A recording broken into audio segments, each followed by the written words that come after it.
नमस्कार, मी संदीप कुमणे. माझ्या युट्यूब चॅनलमध्ये तुम्हा सर्वांचं अगदी मनापासून स्वागत करतो. काल आपण केलेल्या संकल्पाप्रमाणे डू इट टुडे हे पुस्तक आपण वाचायला घेतलेलं आहे आणि या पुस्तकाच्या पहिल्या चॅप्टरचं नाव आपण बघू शकता. टाळा टाळीवर मात करा असं या पुस्तकाच्या पहिल्या चॅप्टरचं नाव आहे, ज्याच्या खाली अमेरिकेचे माजी राष्ट्रपती डॉक्टर अब्राहम लिंकन यांचं एक फार सुंदर असं वाक्य दिलेलं आहे. त्यामध्ये डॉक्टर अब्राहम लिंकन म्हणतात की आजचे काम तुम्ही उद्यावर ढकलून ते टाळू शकत नाही.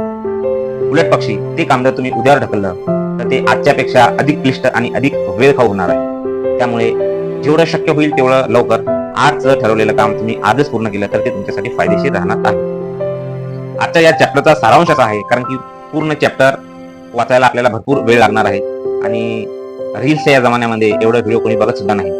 त्यामुळे या 4 ते 5 पानाच्या या चॅप्टरचा सारांश फक्त मी थोडक्यात तुम्हाला सांगणार आहे. या चॅप्टरमध्ये सर्वात महत्त्वाचा पहिला मुद्दा असा दिलेला आहे की जेव्हा आपल्या समोर एखादं काम असते किंवा जे काम आपल्याला दिलं गेलेलं असते, जे आपण करायचं ठरवलेलं असते, ते काम आपण न करता वेगवेगळ्या प्रकारचे बहाणे देत असतो. जसं की मला सकाळी जागत आली नाही, घरची लाईट्स गेलेली होती, ऑफिसमध्ये खूप गोंधळ होता, माझी बस चुकली, अशा प्रकारचे अनेक बहाणे आपण स्वतःला देत असतो. हे अशा प्रकारचे बहाणे देऊन आपण इतरांची नाही तर आपली स्वतःची फसवणूक करत असतो. आणि म्हणून सर्वात प्रथम जर कोणती गोष्ट तुम्हाला करायची असेल तर स्वतःची जी फसवणूक आपण करतो ती आपण थांबवायला पाहिजे. स्वतःची फसवणूक करायला थांबवा. हा पहिला धड्यामधला पहिली शिकवण आपल्याला या पहिल्या धड्यामधून मिळालेली आहे. दुसरा महत्वाचा मुद्दा यामध्ये असा दिलेला आहे की जेव्हा आपल्या समोर कोणत्याही प्रकारचे काम असते किंवा उद्दिष्ट आपण ठरवलेलं असते, ते करत असताना आपल्या मनात डोक्यामध्ये असंख्य विचार येतात आणि आपण आपलं मूळ उद्देश, मूळ काम सोडून त्या असंख्य विचारांच्या मागे धावतो. याचा अर्थ काय तर आपण मानसिकदृष्ट्या दुबळे आहोत. आपल्या विचारांवर आपलं नियंत्रण नाही. थोडक्यात सांगायचं झालं तर आपण आपल्या विचारांचे गुलाम आहोत. यामध्ये आपल्याला करायचं काय आहे तर आपण आपल्या विचारांचे गुलाम व्हायचं नाही, तर आपल्या विचारांना आपण आपलं गुलाम बनवायचं. आपल्या विचारांना आपल्याला दिशा देता आली पाहिजे. डोक्यामध्ये, मनामध्ये असंख्य विचार येणारच, तो मानवी स्थायी स्वभाव आहे. पण त्यामधले अनावश्यक विचार निग्लेक्ट कसे करायचे आणि मुख्य विचारांवर, जे काम आपल्याला करायचं आहे त्याच्यावर फोकस कसं करायचं हे आपल्याला शिकायचं आहे.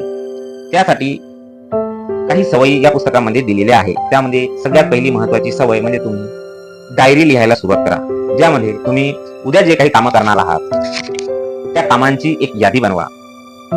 क्रमांक 2, त्या बनवलेल्या यादीमधून तुम्ही प्राधान्यक्रम ठरवा की त्यामध्ये सुद्धा कोणती कामं तुम्हाला प्रथम करायची आहे. आणि सर्वात महत्वाची तिसरी गोष्ट म्हणजे हे करत असताना मनाशी पक्की खुणबाग बांधा की मला हे काम आज कोणत्याही परिस्थितीमध्ये पूर्ण करायचे आहे आणि माझ्या विचारांवर माझं नियंत्रण आहे. मी माझ्या विचारांचा गुलाम नाही. मी माझ्या विचारांबद्दल सजग आणि जागरूक आहे.